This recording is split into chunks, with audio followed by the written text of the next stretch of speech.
talking about teens, we're talking about how to laugh with them, but the big picture of all of this is how to deal with emotions so that you can come from a more healthier and helpful place when you try to make decisions or when you try to go through situations. Her story, if you're just catching us right now, is a story of raising kids, being married, divorce, being in a job, losing her job. She's gone through a lot of transitions. And what she has found helpful is her ability to be able to find peace in every situation. Her ability to find peace in whatever was going on and coming from that place and now making a different choice. Karen is very keen on motherhood and how to like enjoy yourself, but also like how to like just roll with your teens, how to laugh with your teens, how to change that relationship from a very awkward, straining, or whatever the relationship is to something more fun and flowy and something you possibly look forward to. That's what we're going to be talking about, how she does that, her process of helping others through that, and everything in between. If you know a mother that is having teens and looking forward to enjoying their life alongside that, not just waking up every day, putting out fires, now is the time to place a share, invite them to this conversation, and let's have some fun. Karen, it's such an honor to have you on the show. Welcome to the podcast. Thank you. I'm absolutely thrilled to be here. I have so many questions, but first of all, what is it that you do? I said so many things. Some of them may be true, some of them not. What is it that I missed out as I was introducing you that you feel is so key before we even get started with this topic? So I think what happens is mothers are going through menopause, teens are going through puberty. So you've got this absolute perfect storm of emotions on both sides. And what happens is that there's a wall in the middle where the mother can't get through the wall because all her anger is contained in the wall and all her stress and worry.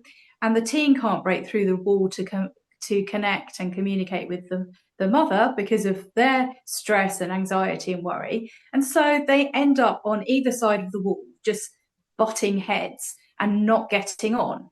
And as a mother, it's really stressful. You're in your home, which is supposed to be your sanctuary, and your child, who used to be this sweet little person who, wanted to have fun with you and, you could enjoy life with and relax with, has turned into this beast. And you as well actually feel like you're quite a beast.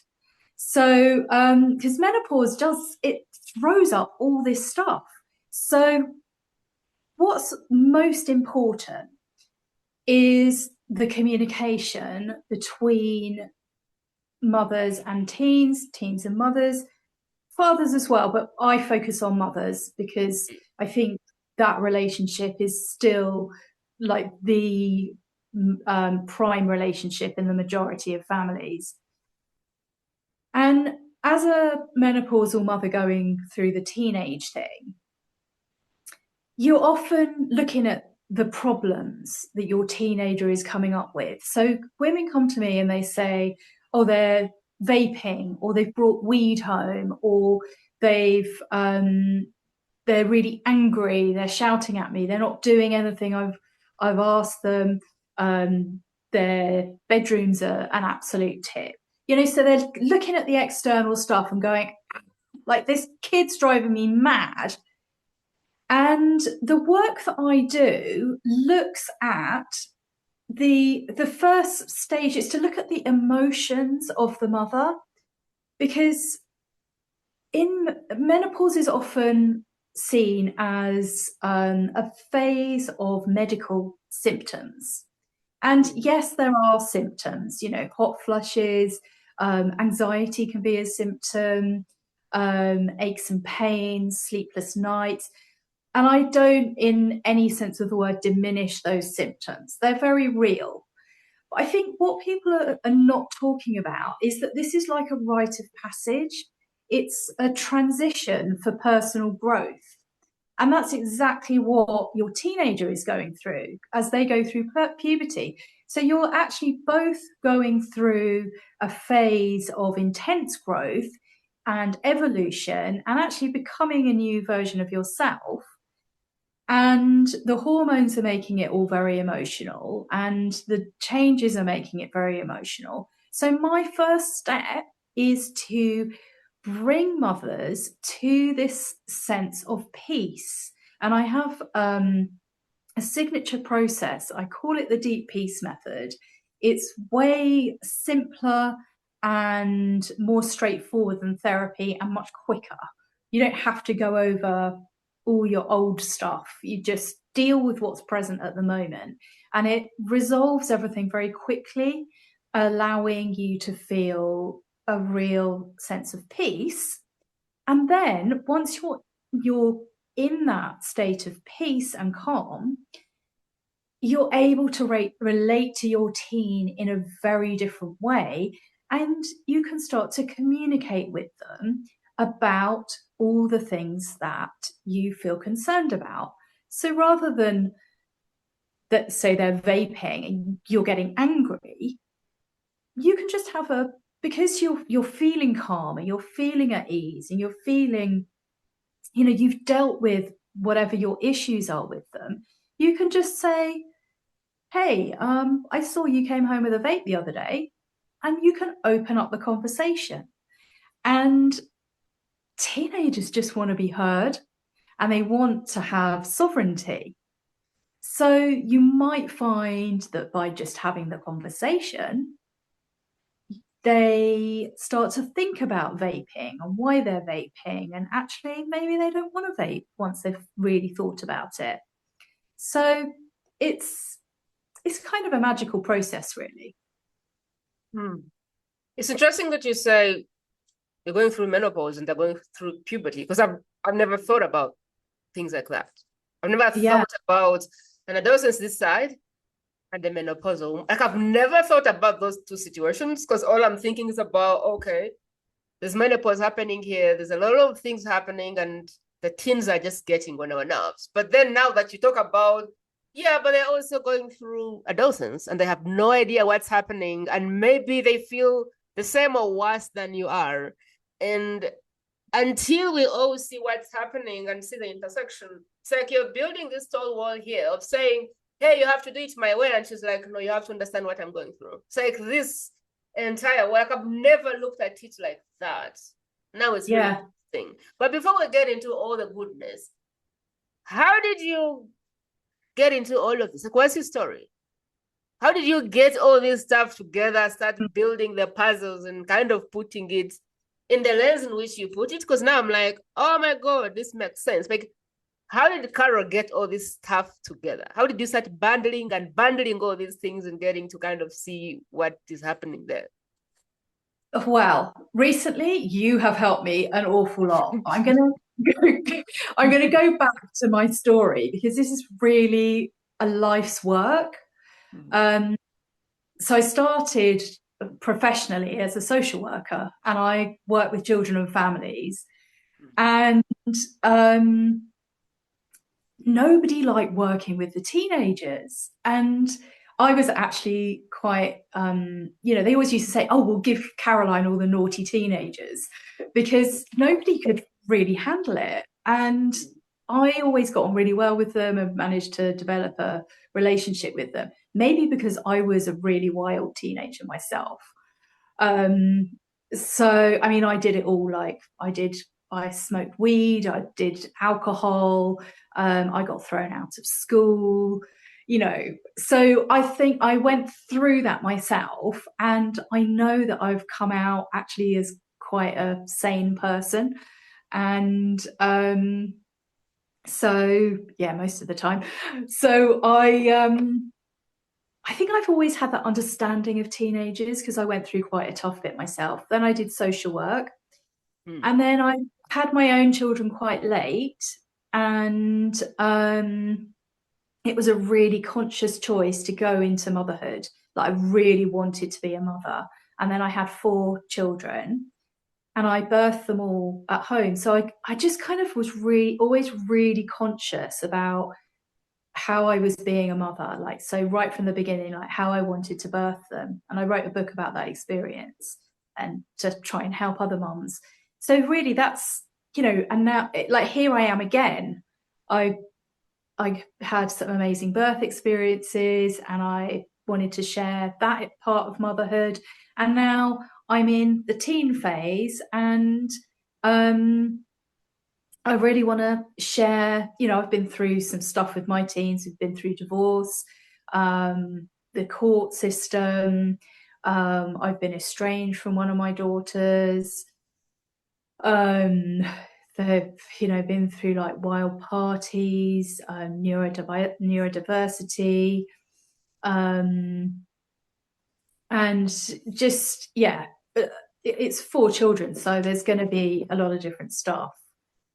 And um, I mean, how I put it together, Hmm. to be honest, I'd completely forgotten that motherhood was my thing, because I think this is what happens. Like, there's a lot of literature around for being a mother of younger children, and then you get to the teen phase, and it's almost like you're forgotten about. So I kind of even forgot that I was a mother. So when I came to you for help, I was actually doing something quite different, Hmm. but you saw it, that this is who I am. And I think I love the work that I do, and I know I'm good at the work. And um I think that can be one of the difficult things when you have a skill or a passion or expertise, is like, how do I convey that? How do I communicate that? Well, it's interesting, isn't it? Because I'm talking about communicating with teens. This is, how do I communicate with the mums so that they understand how I can help them? Um, Hmm. and that's as important part of what I do as the work itself. From your story, which I know before this moment, Mm. from being a mother to being married to being unmarried to going through all the settlements with kids and all of those things, Yeah. to everything else, to all the transitions you've gone through, to not being employed, to being employed. Yeah. You've gone through a lot of transitions, a lot I, of transitions. And I am yeah. just wondering, like, is there a common theme between raising teens, being divorced, losing your job? Is there like a common theme, or are those phases all special and you need special skills for them? Because all the time I look at you, I feel like you're a one-stop shop for like Mm.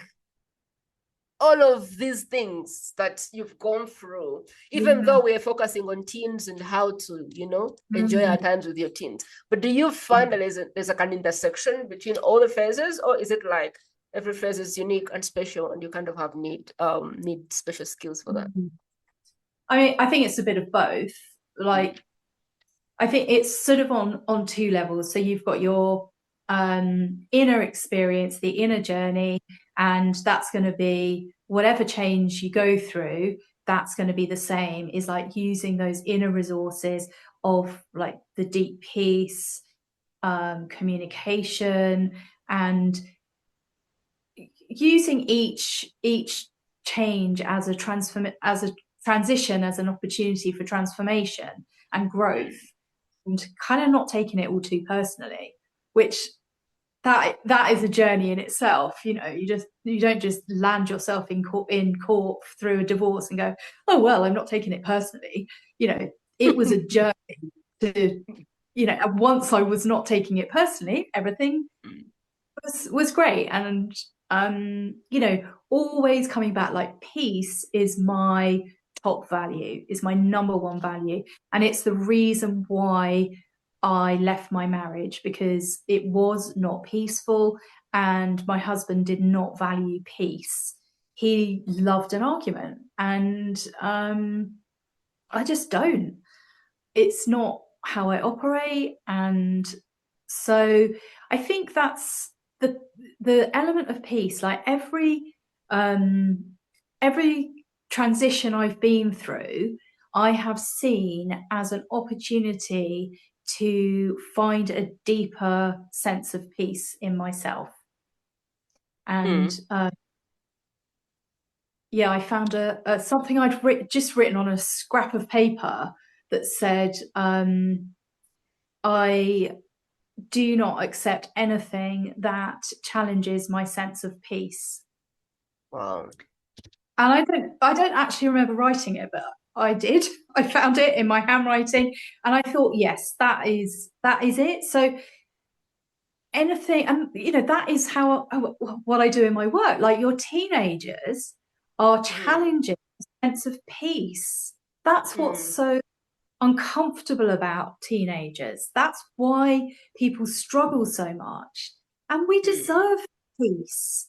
Like, from peace, and you can create community, or so much, like, better relationships. Everything comes, I believe, from this inner sense of peace. So I think that's one part of going through transitions that is the same for every transition. But then each transition has, like, the external stuff that you deal with. So with teenagers, you come to your space of peace, and that is, right, really fundamental. But you also might need techniques for communication, or some tips, or this is what I see as, like, the external stuff of the actual stuff you're going through. So, like, say, when I was going through the court system, to support someone else going through that might be helpful to have already gone through it. So yeah, it's both aspects, I think, are helpful. I love what you're saying there. There's an external process and there's an internal process. And I'm living testimony of that. My mom, I think, is going through the time when the kids live. Our last born is 25 and my dad is gone. And I think she wasn't looking at the repercussion until my dad was no more. Now she's by herself.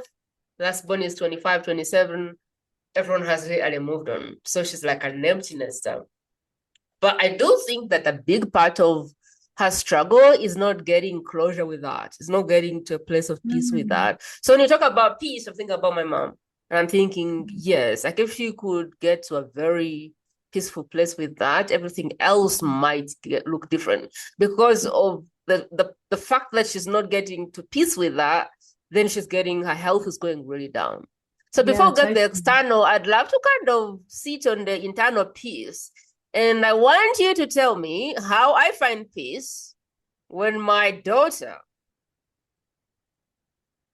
is coming home with vap, or sleeping in random boys' homes, or smoking, or getting pregnant, or doing all the things that don't serve peace.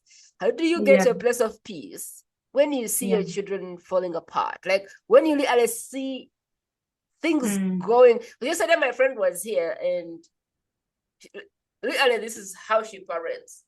Every day, I'm just glad to be alive. Every day, I'm glad no one is dead. Every day, I just put out fires and hope this phase will end. And I'm like, really? Like, does it have to be like that? And she was like, when you have a child, we'll talk. For now, no.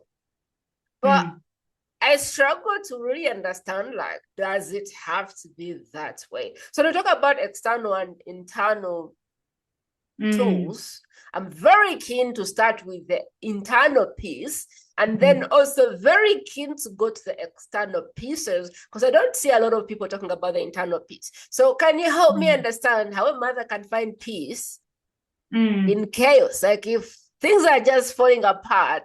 How do you Yeah, get totally. yourself to a place of peace? Yeah, because so there's only one thing that you have control over, and Mm, that is how you feel inside. Except most people don't realize that we have control over it because we're not taught that in schools, or it's just not generally like in any like global culture, no culture that I'm aware of. Maybe, I don't know, I just haven't found one yet, but we're starting to learn about the inner experience and that we mm, do have this control. So, but you don't really have control over your team. You've probably already given them, you will have raised them and given them what you can. mm, And that's often what's really difficult. So the first step is to get you in a better place and to get you feeling peace. So what I would ask you to do is we would be sitting together. mm, Either it works virtually and it works in person.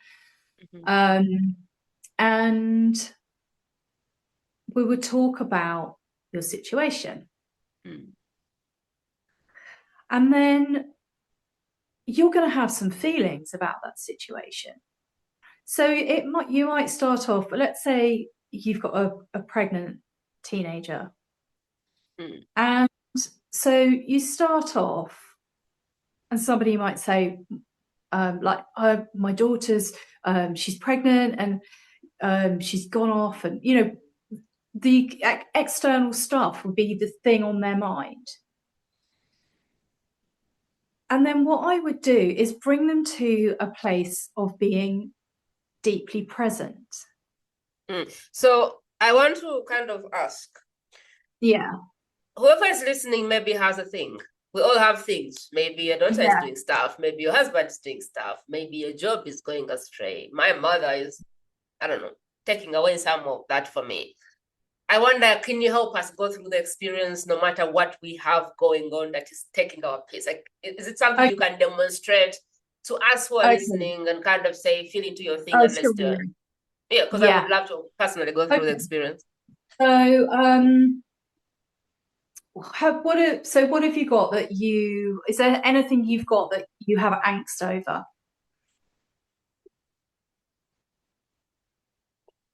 that you'd be prepared to share? I don't know, menopause. I probably fear menopause. I don't know what will happen when I get into menopause. I'm probably scared of menopause. That would be a good Okay. place to start. Okay. So you have a fear of menopause. Yeah. Okay. So what I want you to do Mm, is you've got that fear, you're thinking about the fear, and it's in your head. And I want you to now just come into your body. mm, So if you can close your eyes and really bring your awareness into your body, bring your focus down. And you might want to just touch your body, pat your thighs, just to really bring yourself into your body. And take a deep breath. Breathe in through your nose and breathe out. And going inside, I want you to see if you can find that feeling of fear of the menopause. yeah, in the heart. Yeah. Can you tell me where it is? Yeah, in the chest. Okay, so it's in your Yeah. chest. Mm. And if you can just put your hand there and just feel that area and just notice. So go right into that feeling. How do I do that? So you keep your eyes closed. Mhm. And you said the feelings in your chest. Yes. So can you get a sense of that feeling, of what shape it is? Or a texture? Or a color? It's just an external, it's like an external obstacle. I don't see the colors or shapes of that. Okay. But I can feel there's an external angst around that. So it's in your head. No, it's in my chest. Okay. So you're feeling it as an external angst. It's, When yeah. yeah, so when you say an external angst, how does that feel to you? It wasn't there before. I paid attention to it. Now it's there. Okay. It's the same feeling I get when I'm stepping on a stage of like more people than I've ever spoken, and I feel it. Okay. So just stay with the feeling Okay. of a fear of menopause, fear of being on the stage.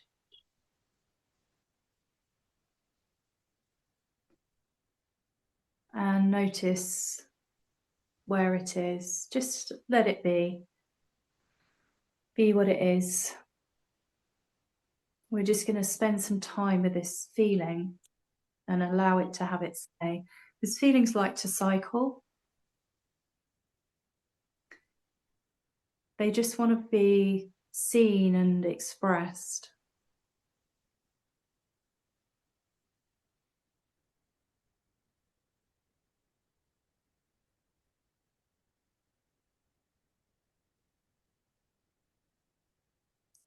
And on a scale of 1 to 10, where would you say that feeling is? It was 10, but now seems like a 6. Okay. Yeah. And is it still in your heart? Yep. Okay. So just keep breathing through it. Take a deep breath into that space.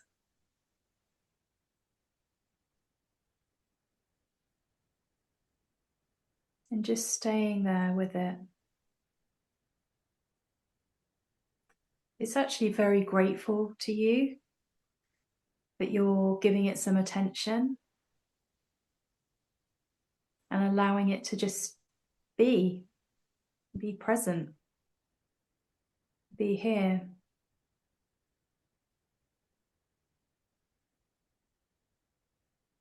And sometimes the feeling might change or evolve into something else. So just notice and don't judge it or try and change it or fix it.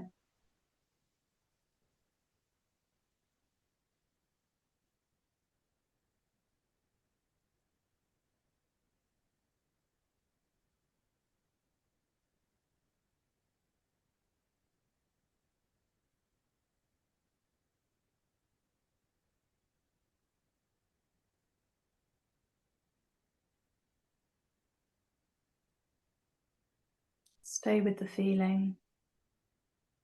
You're doing great. It's really good.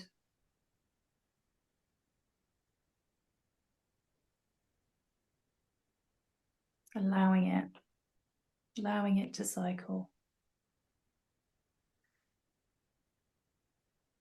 Just being very, very present with what's there and what comes up.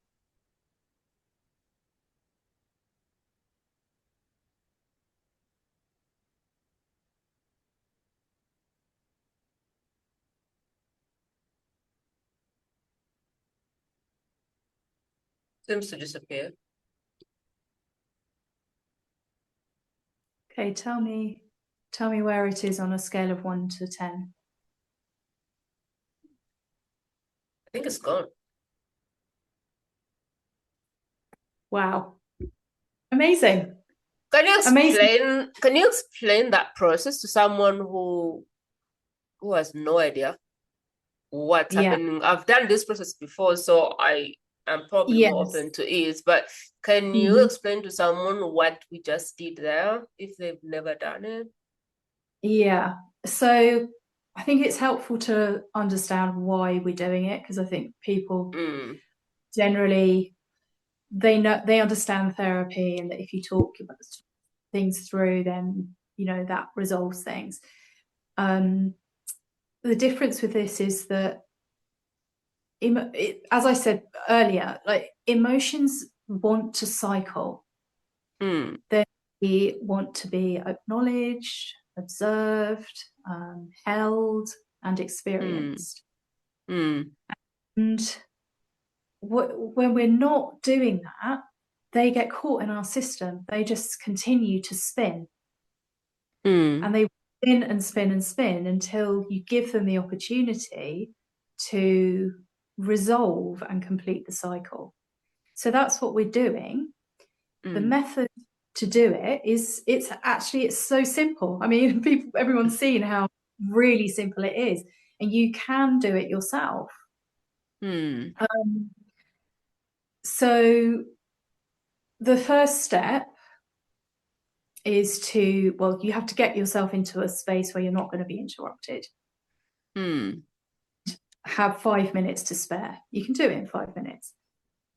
mm, Then the main thing is we're all taught to be in our heads. So getting into your body is going to be like the most difficult thing about it, I think, is, mm, a lot of people don't understand what it is to get into your body. But you get into your body, you can touch your body, you can take breaths, and just keep pushing your consciousness down, pushing your awareness down, so that you're like thinking into your belly, thinking down into your body.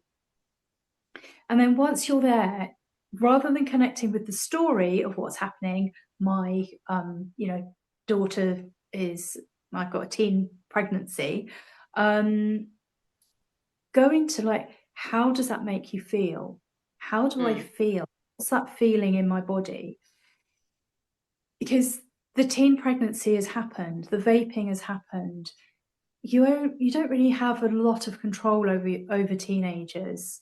mm, Your mom certainly doesn't have any control over her last child leaving. Um, you won't have any control over the menopause when you get there. mm, So you just go deep into that feeling. That's where your control is, by owning the feeling, being very present with it, and going deep into it. So you notice the original feeling. So your feeling was fear. mm, And sometimes some people do see a texture or a shape or some kind of sense of what it is, or they might have a word of what it is. Not mm, always. It's not always mm, that easy to label. And then the next step is, I call it layering, because sometimes that emotion will actually have something else underneath it. And after the mm, first level of release, you have another layer. So it's again about becoming deeply present with that layer, and knowing, connecting with it, understanding it, being present with it, and just continuing that cycle until in the final step, like you said, oh, it's gone. You get that release, and with something big that is very distressing and stressful to you, that mm. release can be massive. So the fact that the angst is gone, what does that allow me to do? Because I don't even know what to expect in menopause. I'm not even there. I'm like, oh Mm. my God, this menopause thing Yeah. that people talk about, I have no idea and I'm just scared of it. But then Yeah. what does this allow me to do having no angst around it? Like, what does that enable me to do differently that I couldn't have done if I still had the angst around menopause and everything it means and what's going to happen, and I don't know, my hair is going to fall off and who knows what. Yeah. Well, yeah, that might happen. But it allows you to have a different approach. And really, you can't necessarily change whether your hair's going to fall out, but you can change your approach to that. And if you're in a space where you're ready to approach it, not with stress, but from a space of peace, and it opens up possibility. So if your fear is about, I'm trying to think of an actual situation. Well, I have got a situation. So with when I was in the court system, and I used the deep process, but it took me quite a while to find the method. But once I did, the final session I went into court, I was so present, and I had processed absolutely everything. And I was representing myself, which I never would have done had I not been able to do this process, because understandably it is a terrifying thing to be in the court system for your children, really representing my children and their best interests. And when I was going in there agitated, it was just like a horrible experience. And I just never felt like I came out winning. And by the final session, I was so present and still. I barely said a word, because I just sat there in my peace, and I said the handful of words that were necessary and had power, and the whole situation shifted. And that was the last time we were in court. And we now, I can talk to my ex. We even had a bit of a laugh. And yeah, so I suppose that's the thing. It allows you to laugh. That is the whole point of this this process, is that you get to a place of peace and you can laugh about things that seemed so stressful and agonizing 5 minutes ago. Wow. I'm thinking about a teenager, let's say a teen pregnancy. News hit you, a teen is pregnant, and you're like angry, frustrated, and you pull them up and you lecture them, versus you feel those things, you lock your room and you process it. And you go, I really can't take back the pregnancy, and I can't take back the fact that she's my daughter. So I'm going to first of all find peace with this situation before I talk to her. Yeah. You get to a place of peace, and now when you talk to her, that conversation can go a totally different route. Is that kind of what you're explaining, or am I getting it wrong? Yeah, completely. Because if you shout at her, and, it's old school parenting. It's not unusual. I don't judge anyone who's found themselves in that situation, because it's probably how we were all parented. And it's, it's understandable that there are a lot of situations that teenagers get themselves in that you would be angry with, but that anger is not helping. Now I've found peace around whatever the thing is. And now I want to actually understand how to enjoy my teams. So what is the actual full process when you combine the internal and external? What does it look like for me to move from putting out fires to actually enjoying time with my teenagers? Yeah, I mean, so obviously the first step is peace. We've already talked about that. And a big part of that is putting the focus back onto you as the mother. And that's the thing during menopause. That's what menopause is asking you to do, is to bring this focus back into yourself. And It might sound like counterintuitive, like how can I focus on myself and get on better with my teens? But it does actually work.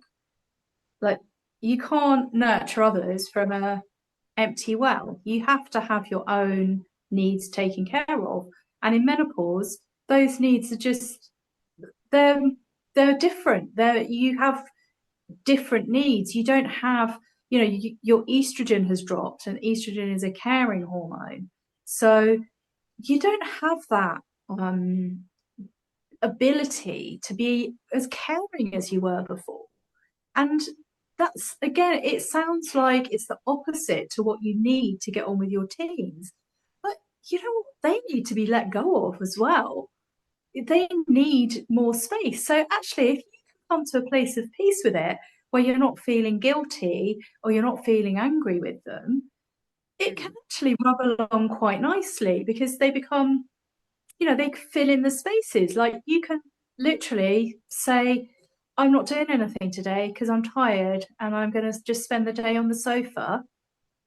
And someone else decides to cook for you, or maybe they don't. You can't have any expectations.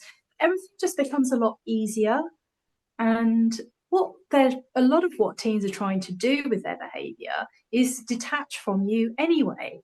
So, in a way, like the coming back into yourself, the letting go of them, it gives you all a bit of space to sort of be who you want to be and start evolving into who you want to be and evolving into this new version of yourself. And then you catch the moments of fun with them. It's not about like when they were small, spending hours with them. It's about being in a space so that when you are with them, you're open to having a bit of fun. Like when you're in the kitchen, having a kitchen disco, or I mean, I can't really say the specifics because I know what my family likes and your family's probably completely different. But it's about being in that space so that you're receptive to having a bit of a laugh with them. So what exactly are we missing here? Like, what is it that the mother who is struggling so much with their teens and having a lot of friction and having a lot of rolling eyes and tantrums, like, what exactly are they not getting? And how is it that you would want them to start thinking about this? Because I feel like a lot of mothers, especially my friends, they don't get it. People have seen parent, they don't get it. It's like turmoil, it's slamming doors, it's rolling eyes, it's you have to do it my way, it is leave me alone, it is give me my peace, it is why can't you clean your room and why are you entering my room and all of those things. Like, what is it that the mother that is generally struggling with this piece is missing? I think she's missing her own part in the journey. I think it's easy to sort of blame your teens for everything. Not that their behavior isn't infuriating, but you're both going through something. And so I think what she's missing is communication, because you might communicate with your team, say with a messy bedroom, which is so normal. I don't know any parent that has come to me and said, "Oh, my teenager tidies her bedroom every day." It's just not a thing. So if you're communicating rather than tidy your room, you still haven't tidied your room. The more you're doing that, the more you're alienating your child. Whereas if you just step back and you own how you feel in that, look, it drives me mad to have your bedroom in a mess because it's my house and I feel like you're disrespecting my space. And then you say that, you can say it without any expectation. And then the child goes, oh, right, okay, well, I think of this as my bedroom and this is my space. So you're opening up, but then look what they've done. They have just owned that it's their space. But what part of So what part of you, like, there's also a part of you which you gave them a room, and now again you want to be in that room. Like, there's also a part of you maybe which can kind of step back and say, all right, that's her space or whatever. yeah, exactly. So, like with my daughter, I never mention her room, and sometimes it gets disgusting. And then I'll get up one morning and she said, "Oh, I couldn't sleep last night, so I cleaned out my bedroom." Interesting. Yeah, and that's, yeah, it is kind of magic. It's kind of magic. It's quite hard to really put like a structure on it. But the structure is understand your own feelings, take care of yourself, and communicate. Those are really the first most important things that you have to do. And trust. I think that's also a massive thing, is like people don't trust their teenagers to make sensible decisions and sensible choices. So they don't make sensible choices. So if I was taking notes and I'm like, okay, my mother, I want to get this right. I want to really enjoy my teens and I know I want to do the work. If I was taking notes, the first place is own my parts of the whole thing. Own the parts of me that is bringing the chaos. And then number two was that, like, find peace. Which part is peace and which part is trust and which part, what is step 1 to step 5, or is there anything like that, or should I just go in any random order? So step 1 is peace. And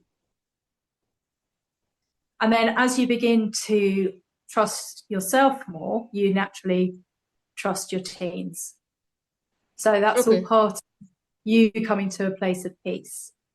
So peace, find peace, come from a place of peace. Whatever you do, just come from a place of peace. Yeah. Learn to trust yourself and trust your teen. Yeah. The second thing, it's about taking care of yourself in a and one of the most important part of that is freeing up your time, because I think what causes a lot of stress is that moms are just so pressed for time. So you have to get some kind of grip on your time, where you're spending your time, how you're spending your time, and how much time you want to spend with your team. If you're too stretched, your peace will not be lasting. It will last within the session, and then you'll go back into your really stressed, overburdened life and an overwhelmed life.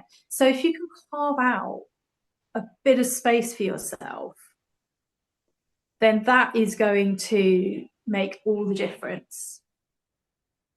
So I have a system called Time Sorcery, and that shows mothers how to have a different relationship with time, because it's not just about time management. There is time management in the process, but it's also your relationship with time. There's a real drive to be busy. We feel validated when we're busy. And so coming to stillness, doing nothing, being quiet it's quite challenging. So that's part of my time sorcery system, is to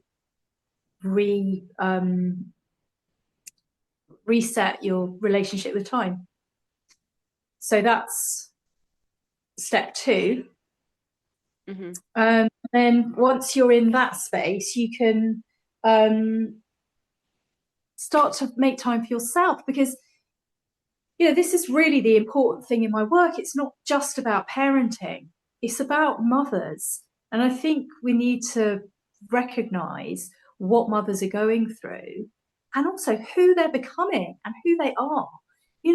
Menopausal mothers are women in their third act of life, or approaching their third act of life, who have an amazing amount of skills and wisdom and experience and expertise, and they can get very swamped in the whole motherhood and teenage thing. So phase 3 in my process is to start getting to understand who you are and what you want for your life. Because your teenagers are not going to last, they're only teenagers for a few short years. And even if you have a few of them, it does come to an end. And who are you going to be at the end of that? Who are you going to be when they've left? Who do you want to be? How do you want to show up in the world? How do you want to spend your time? So that's the third part in my system. And I call that the passionate mother. It's the mother who's, because once you're in a peaceful, like relaxing space with your teens, because you don't have all that angst going on in your background, in the background of your life, you've actually got headspace and time to start thinking about your purpose and what you're here for and what you want to do next. Or, I'm not talking about, it doesn't have to be any, great big mission.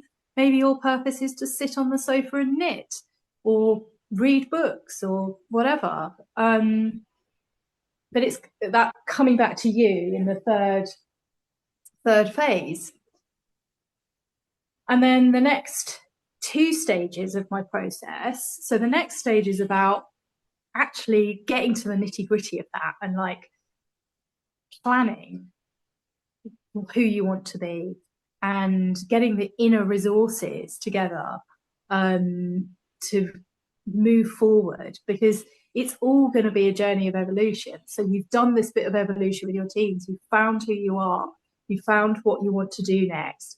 Then you get this opportunity to put something into place and actually craft your life really in a way that you may not have thought about before, in a very like conscious way, and a way that isn't just doing what everyone else is doing. It's making something good for you, something that works for you.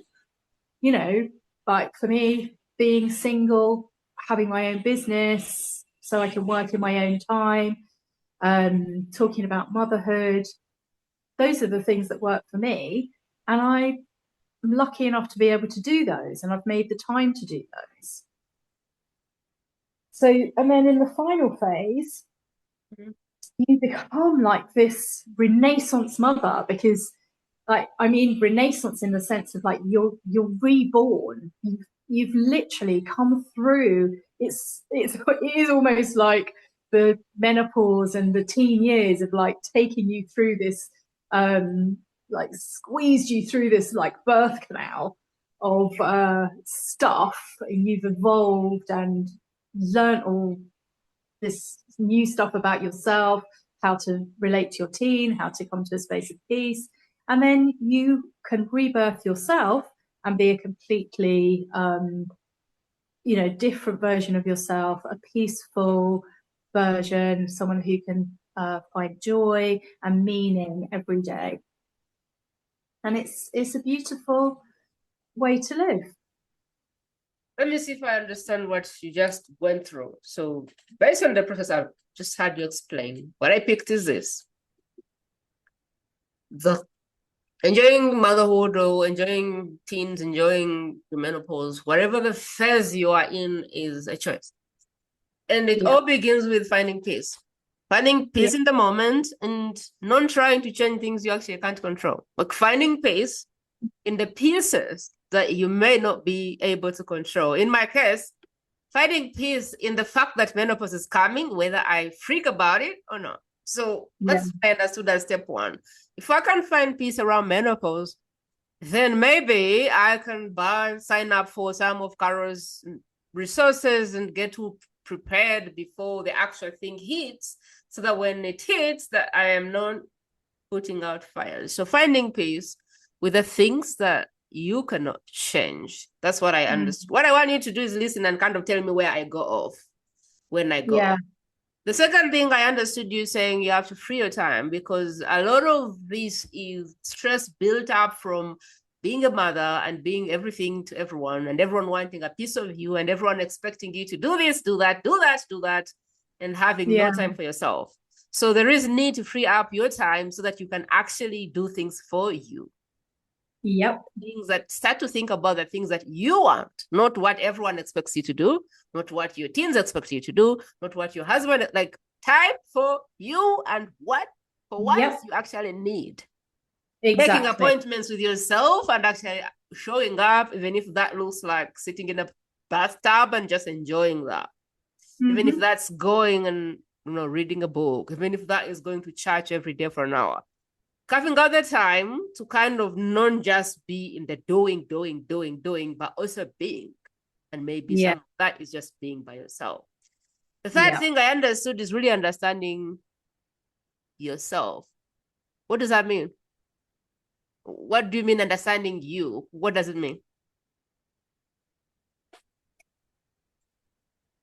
In your younger years, you were a version of yourself. Okay. So in my younger years, I was a social work professional. Okay. Then I went through a transformation and I became a mother. Mm-hmm. And then I went through menopause. And menopause had me asking a lot of questions about myself. Mm. And the thing about menopause is that it's an opportunity to resolve like anything that comes up from your past. Like things come up for you and you think, but surely I've already dealt with this, like your relationship with your mother or trauma that you had years ago. And you think, but I've dealt with this. I've had therapy. I've done it. Mm. But these things come up again during menopause for like one final showing, and then you can go, right, gone. So then that gives you this opportunity to say, right, well, I'm definitely not this traumatized child. I'm not this mother. Like, who am I now? Um, so it's kind of reconnecting. I've heard a lot of women say that it's actually a bit like being a teenager again, because you can sort of reconnect with things that you loved when you were young, or you might find new things. Maybe you'll find new hobbies, or you want to be in business or travel, or there's so many different things depending on who you are. But it's just spending that time with yourself, like having dates with yourself so that you get to know yourself again. Like I like developing it. that, developing a relationship with yourself. But with this, you're kind of a new person. So it's developing a relationship with who you're becoming and who you're going to be for your third act. I like it. So find a place of peace. Let go of the things you can't control. Create time for yourself. Carve time out to actually do things for you, not for everybody else. And then I Yeah. think the third one is what I'm picking is as you grow through the phases, through the labels, through the titles, you keep losing a bit of who you are. You keep disconnecting from the version of you that you knew before you became this thing and this thing and this thing. Yeah. And the part of what you have right now is versions of other people. What your father told you to be, and what your husband wanted you to be, and what your kids want you to be. So, what I'm picking up in the third stage is sitting down and reconnecting back with you and shedding off parts of you that don't serve you and deciding that this is who I want to be in this moment, and maybe reconnecting with parts of yourself that used to light you up, and deciding that you're probably going to give up with identities that don't serve you, that you've taken up along the journey of all the levels and all the hearts, and saying, but who do I want to be in this moment?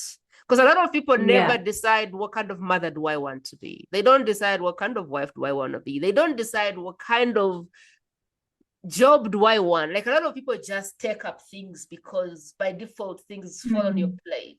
So this is a time to spend with yourself and decide that for once I deserve to design my life. I deserve to want what I want. I deserve a walk in the forest. Sometimes I deserve to cry, and that's fine. Sometimes I deserve not to cook, and that's fine. Sometimes I can be a good mother who also didn't make lunch, and that's fine. I think I get that point. And then finally, you now start to design the pieces and put them together and start to do the things you've always wanted, like that project, launch it, that business started, that job, maybe you plan to leave it. So what I'm getting is that finally you become the mother who's living a life by design and not in reaction. Is that like what you've explained, or what did I miss there as I was going Yeah, through? that's.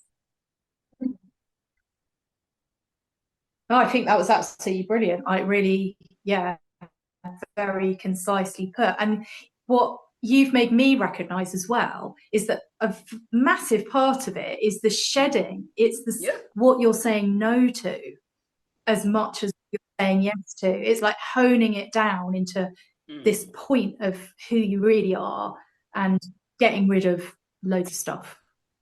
I like it, because the thing that is in my head is you can't do new things unless we drop the old things. So to create space for the new person, I think there's identities of us that have to die, and maybe we have to mourn them and bury them and whatever, but deciding consciously who we want to be in this moment and going forward. Because when I look at it, the women that need this work have lived half of their life living another person's life, living life by the book. I can look at my sisters and look at everyone in my vicinity, and literally people are doing things that somehow are supposed to happen. And I'm like, whose life are you living? And a lot of people don't think about it until one day they lose a partner, or something happens with their teen, or menopause just gets tight, and they're like, what for? What have I done all this for? And they're like, I don't care anymore. This second half, this is me. This is me time. This is me half. This is me showing up as the person I was supposed to show up 40 years ago. And now I am deciding to do it unapologetically. I kind of see the Renaissance mother in that lens of, this is a time when you just become you and do your stuff, and no care what else. I loved two things you talked about. I loved the time resource that you talked about, because we may have 20 hours in a day where we are doing things, and we may not even have a moment to sit down in a bathtub and enjoy a bath. And so I love that resource. Like, if you can show me how to free time or something like that. But I also do love the peace process. And for the person that was listening in that would love to try the peace process, can you go over those two pieces? Because is it possible to get them? Yes, so there is a guide called LOL with your teens, and that takes you through the 5 steps of the peace process, so that you can actually do it yourself. The deep peace method, I called it. But so you can get that. Are we going to put a link here, or how's that going to work? If not, below we're Facebook Live, just so you know. So we're going to put a link below that. We're going to put the link in the show notes. So if you're watching on the podcast, if you're watching on YouTube, just check the show notes or check the comments. All the resources she's talking about will be right there for you if you need them, if they can help you. But tell me more about the role with your teen. But I'm interested in the time, and I'm interested in the piece. How do I get those two pieces? Oh, so the LOL with your teen guide, which you can get on my Facebook profile, and we'll drop a link under here. That is that is available. And there's also a short course which takes you through 5 other steps of the LOL with your teen process, which is quite exciting as well, because then you get to peace, and then there are 4 other steps in that system that will get you through the next bit. So through the communication bit, and boundaries, and how you're actually going to develop that relationship with your team. And then inside my community, there is also a time sorcery course that you can buy. So it's all available for people to buy. Also, the time sorcery is a paid resource, not a free resource. Yeah, no, the Time Sorcery is a paid course within my community. It's I've made it very cheap because I just want people to start, and I think it's really important. It's a really important piece of the puzzle is to get your time sorcery, get your relationship with time in the right place. Yeah. So if I was wanting the next step, maybe if it's a free resource, is the peace process free? Can I get the peace process for free? Yeah. The peace process is free. Yeah. Okay, So that's cool. a free resource, and that's where you can start. And that free resource is called LOL with your teens, because the first step in having a laugh with your teens, in laughing out loud, is to get to a place of peace for yourself. Okay, so there is a resource here that we're going to be putting in the show notes that is free for you, and it's called Roll with Your Teens, LOL with Your Teens. What Carol has put in there is the processes, the steps to help you have fun with your teens, to help you laugh with your teens. That is a free resource. Inside of that resource, she demonstrates the deep pith method. So if you find yourself angst, if you find yourself angry, if you find yourself having emotions that are any other emotions other than peace and joy, if you find yourself with feelings of contraction, anger, sadness, you find yourself reacting, you find yourself like, if you find yourself out of a place of peace, this is the step by step of how you can get yourself to a place of peace. Now, once you can get yourself to a place of peace, everything else can start from there. I'll be putting that resource in the show notes or in the comments, depending on where you are. Grab that. That gets you into Carol's world, opens up to everything she has going. She shares a lot of free stuff. She also shares a lot of paid things. She has a lot of courses for like $10 to $50 to $100. So wherever you are, just start there. She has free things, and she has paid from anything, like 10, 20, 100. So wherever you are is where you start. Carol, is there anything that we've missed out that if we didn't address in this interview, that your work would be incomplete? Is there anything else that we need to talk about that would bring full closure to the person who is listening about the pieces they need to pick up? I think I just want to close the circle really and come back to the most important thing that we said at the beginning, which is about just have compassion for yourself and have compassion for your teen about this stage of life that you're both in, where you're in this hormonal stage of hormonal and phase of life shift, and your teen is in a hormonal and stage of life shift, and just have some compassion for both sides, because be kind to yourself, because it's not easy, but there is a way through. Okay, so if I can wrap up what I had or understood from this Carol's work, is what makes parenting teens difficult is not that teens are special, or it's not that something is wrong with you. It is that we need to understand what's happening. We need to understand the intersection. We need to understand that we're going through a process. They're going through a process. And there's need for empathy to break through the walls so we can understand each other. It's like you've started speaking Chinese and your daughter has started speaking French. And if you scream in Chinese and they scream in French, English is not going to come through.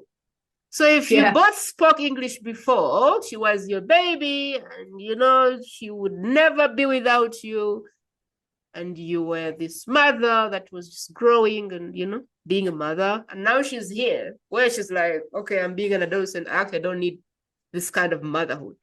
She now sees it as creepy, and you now actually don't care as much. Your language has changed to Chinese, her language has changed to French. So what can happen is you can scream at each other until nothing happens, or you can understand what's happening and kind of maybe find the intersection between Chinese and French. I think this is what I'm understanding. Having the compassion to understand their language so that they can understand your language. Because a lot of things get done when you seek to understand, not to be understood. Yeah. So what can happen is you can scream, understand me, I'm frustrated, you're making a mess. And she can be like, understand me, I'm going crazy, and all of those things. So instead of seeking to be understood, if you seek to understand the other person, chances are they'll create room for you to be understood as well, which is how you move your rebellious teen from a teen that actually looks after you and makes the meals and cleans the house and is like the dream teen for everybody else. That's what I understood. But for you to be able to achieve this, you need to create a space of peace with yourself, because your highest version sits in that vacuum of peace, joy. Those are the highest version of you. Anything less than that is not the highest version of you. Fear, anger, all those are lower versions of you, and the decisions you make in those forms does not help for where you want to go or what you're trying to achieve. So what I understood is, one, just connecting with you, the highest version of you, which is a place where you have peace. Once you come from there, now creating time, carving out time to actually do the things that matter, deciding what you will do and what you want to do, because you're the owner of your time. You decide what you do with your time. And then taking the time to really understand what's happening. What is happening? Where am I going? What do I need to schedule? What versions of me need to just stay there? Who am I becoming in this moment? And what do I want to allow in? And then consciously now deciding in my next phase, who do I want to be? And every day living up to that. For you to be able to laugh with your teens and enjoy the rest of your time, there is need to slow down and just do things differently, which is all of the steps, and that is her work. I love Carol because she has this ability to sit with people and help them one-on-one. She does this peace process with people one-on-one. She has access, if it makes sense. Someone to hold a container for you so you can expand. A lot of this is expansion work. Being able to expand from a small version of you to the version of you that needs to sit on the table. So I love Carol's offers because they're very personable and they're very custom and they're very access driven, which is really the biggest part of education and transformation. It's not the information, but the ability to get someone to give you time, to hold space for you, to customize the solution for you. Because you can have a lot of good information, but each is not customized to you. So I love Carol's work because of her ability to be close to her people that she helps. Her ability to offer access, her ability to just customize the solution to you. If you have a chance to work with Carol, I would just say jump on it. I'll be putting the links to connect with Carol in the show notes, in the comments, wherever I can. And this is my invitation for you to check her out, connect with her, and say what you can do for yourself. But most importantly, there's a link that you can download that will help you get to a place of peace, so that even if you're not listening to us or you don't work with Carol or you don't follow her, that you have a place to start, which is get to a place of peace in your life and decide from there, because what is going to come out of that is going to be immensely rewarding. Carol, we're winding up. What are your last words for us?